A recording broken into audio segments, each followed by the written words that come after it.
Karnataka, Andhra Pradesh, Telangana small share ఉంది. మొత్తం CWC చూసుకుంటుంది. ఆ నిర్వహణ వేరే ఉంటుంది, ఫండ్స్ మనం కేటాయిస్తాం. అయితే మనకు కూడా కొంత అజమాయిషి ఉండే మాట వాస్తవం. దీన్ని జగన్మోహన్ రెడ్డి గారి మీద నెట్టేందుకు ప్రయత్నం చేయటం చాలా దుర్మార్గం, అన్యాయం, దురదృష్టకరమని చెప్పదలుచుకున్నాను. ఇది ఇప్పుడు అంతే. చంద్రబాబు నాయుడు గారు ఏది చేసినా జగన్మోహన్ రెడ్డి గారి వల్ల పోయింది, లేదా రాజశేఖర రెడ్డి గారి వల్ల పోయింది, నేను అద్భుతంగా చేస్తాను అనేటువంటి మాట మాట్లాడుతున్నారు. దురదృష్టం ఏంటంటే చంద్రబాబు నాయుడు గారిని అనేటువంటి వయసు నాకు లేదు, చంద్రబాబు నాయుడు గారిని అనేంత అనుభవము నాకు లేదు. ఆయన చాలా అనుభవం కలిగిన వ్యక్తిగా ప్రచారం చేసుకుంటున్నారు. ఎంత దురదృష్టం అంటే పులిచింతల ప్రాజెక్టుకు సంబంధించి ఆయన ఒక మాట చెప్పాడు, నాకు చాలా ఆశ్చర్యం వేసింది. ఇప్పటికి కూడా ఆశ్చర్యం వేస్తుంది. ఏమన్నాడంటే కాఫర్ డ్యాములు లేకోకుండానే ప్రాజెక్టుని పూర్తి చేయాలని ఆలోచన మేము చేశాము అన్నాడు చంద్రబాబు నాయుడు గారు. సాక్షాత్తు చంద్రబాబు నాయుడు గారు. 71 సంవత్సరాల చంద్రబాబు నాయుడు గారు 14 సంవత్సరాలు ముఖ్యమంత్రిగా ఉన్నవాడు, మళ్ళా ఇప్పుడు 5 సంవత్సరాలు ముఖ్యమంత్రిగా ఎన్నిక కాబడినవాడు, కేంద్రంలో రాష్ట్రంలో చాలా పలుకుబడి ఉంది, మేధస్సు ఉంది అని చెప్పుకునేవాడు. ఆయన ఏం చెప్పాడు ఒక డైలాగు, పోలవరం ప్రాజెక్టు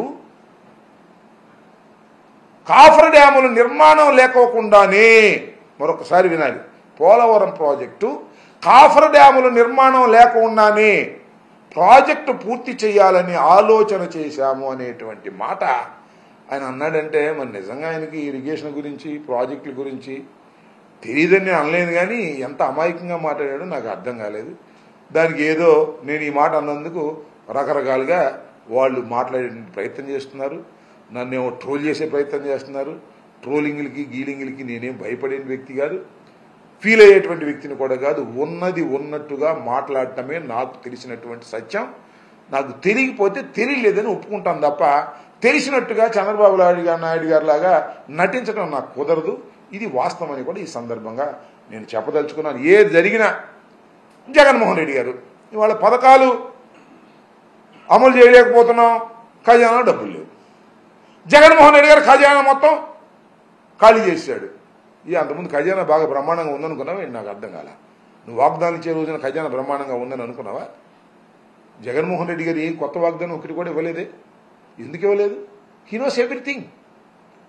కొత్త వాగ్దానాలు ఇస్తే చేయలేము, పాత వాగ్దానాలని నిలబెట్టుకోవాలి అనేటువంటి ఉద్దేశంతో ఒక్క కొత్త వాగ్దానం కూడా చేయలేదు.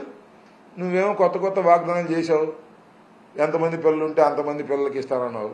అదే స్వామి చెప్పినట్టు, జగన్మోహన్ రెడ్డి గారు చెప్పినట్టు బిర్యానీ ఇస్తానంటే బిర్యానీ కోసం ఎగబడితే ఉన్న పలావ్ పోయింది, బిర్యానీ పోయింది, ఆ సామెతగా ఉంది. ఆ అమ్మ ఒడి పోయింది, తల్లికి వందనము లేకుండా పోయింది.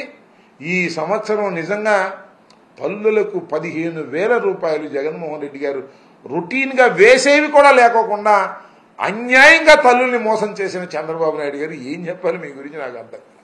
అద్భుతమైన వాగ్దానాలు చెప్పావు, అన్ని వాగ్దానాలు నెరవేరుస్తానన్నావు, సూపర్ 6 అన్నావు. అవన్నీ చూస్తుంటే భయం వేస్తుంది అంటున్నాడు.